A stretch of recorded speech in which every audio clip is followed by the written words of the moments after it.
আমজনতার দল কিছু বিষয়ে গবেষণা করে যা অন্যান্য রাজনৈতিক দল থেকে আলাদা। একটা উদাহরণ দেই, পানি। এই পানিটা মাটির নিচ থেকে কোকাকোলা এবং পেপসি কোম্পানি তোলে। বাংলাদেশের মাটির নিচের পানি কোকাকোলা কেন তুলবে? আমাদের গবেষণা। আপনার বাড়ির সামনে পুকুর থেকে কেউ একজন এক বালতি পানি নিয়ে আপনার কাছে বিক্রি করতে যদি চায়, আপনি বলবেন না তুই আমারে পাগল পাইছস, তুই আমার পানি আমার কাছে বেচোস? তাহলে এই দেশের মাটির নিচের পানি আমাদের কাছে যে বেচে, আমরা তো কখনো বলি না আমারে পাগল পাইছস। আমরা বলতেছি এই পানিটাকে জনগণের মালিকানায় ফিরে দিতে হবে, বিদেশি কোম্পানি বেচতে পারবে না। প্রত্যেক জেলা উপজেলায় ছোটো ছোটো ব্যবসায়ীরা ফিল্টার বসাবে, তারা প্যাকেজিং করে করে তাদের জায়গা থেকে ব্যবসা করবে, তাই না? কেন চট্টগ্রামে পানি উৎপাদন করে সেটা বগুড়ায় নিয়ে যেতে হবে? কেন খুলনায় পানি উৎপাদন করে সেটা পাবনায় নিয়ে যেতে হবে? আমরা এটা বলতেছি না।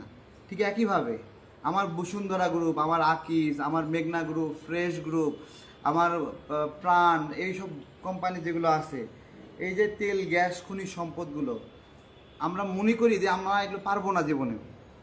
ঠিক আছে, কাকে দিছি? শেভরনকে দিছি। আমরা বলছি যে না, শেভরন পারবে না, এটা জনগণের মালিকানায় ফিরায় দাও। এটা বসুন্ধরা তুলবে, এটা আকিস তুলবে, এটা প্রাণ গ্রুপ তুলবে, এটা নাবিস্কো গ্রুপ তুলবে, এটা স্কয়ার কোম্পানি ব্যবসা করবে। কেন বিদেশি কোম্পানিকে আমরা দেব? আমরা বলতেছি এগুলো জনগণের মালিকানায় ফিরে আসলে দেশের সমৃদ্ধি হবে।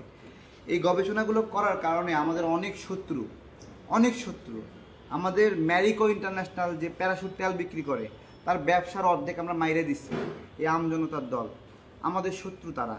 এখানে গন্ধরাজ, কিউট, তারপরে হলো ওই যে আরও যে তেলগুলো আছে, দেশীয় তেলগুলো যেগুলো আমাদের মা মা দাদিরা ব্যবহার করতো, কত সুন্দর ঘ্রাণ, তাদেরকে সেগুলো আমরা করার লড়াই করি।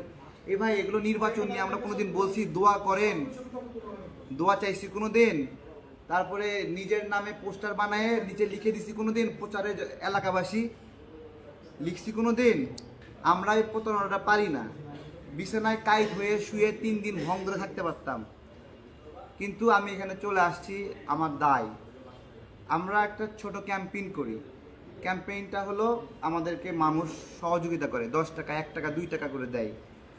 একজন 10 টাকা দিয়ে কি লিখছে জানেন? ভাই 10 টাকা পাঠালাম, এটা এই জন্য একটা মেসেজ পাঠালাম যেন আপনার কাছে স্মৃতি হয়ে থাকে, কিন্তু শর্ত এই 10 টাকা দিলাম, আসিফ মাহমুদ যে আসনে নির্বাচন করবে আপনি সেই আসনে নির্বাচন করবেন। জনগণের আকাঙ্ক্ষা। আমরা নির্বাচন নিয়ে নিজেরা কোনো জায়গায় গিয়ে ভোটও চাইনি, আমরা লড়াই করতেছি ভোটাধিকারের।